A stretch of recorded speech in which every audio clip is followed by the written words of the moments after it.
Alors, on va dire que j'ai fait une proposition provocative et pour un grand futur. C'est de l'idée de dire, ok, on a du mal à gérer les risques volcaniques au sud, et pour Goma, au sud du Nyiragongo, parce que à droite, il y a la frontière avec le Rwanda, au sud, il y a le lac Kivu, au nord, il y a le volcan, et donc la croissance de la ville est bloquée. Donc, une idée pourrait être de dire la zone au nord du Nyiragongo est déserte, c'est le parc, et c'est vers le Nyamulagira. Peut-être qu'on pourrait faire de la géotechnique et imaginer un jour de faire une brèche dans le flanc nord du volcan, de manière à ce que le lac de lave ne monte pas trop haut et ne menace plus la ville de Goma et s'écoule dans cette zone inhabitée vers le nord.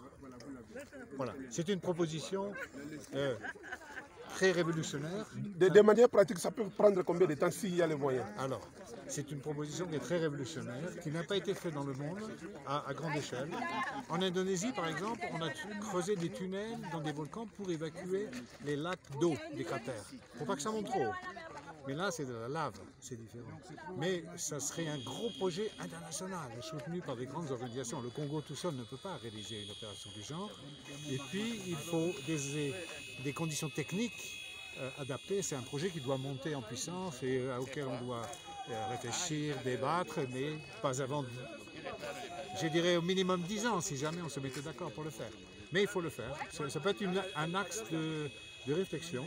Comme ça, on diminuerait complètement les risques sur le flanc sud du Nyiragongo et de Goma, bien sûr. Est-ce que vous pensez que comme les gens construisent dans les zones à haut risque, cela pourrait être la meilleure solution? C'est pas forcément la meilleure parce qu'elle est très chère, mais c'est une solution qui permet de régler tous ces problèmes-là.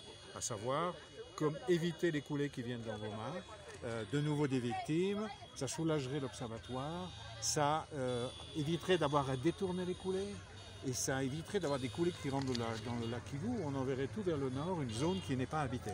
Ça poserait un problème pour le parc national. Mais c'est à discuter tout ça. Merci.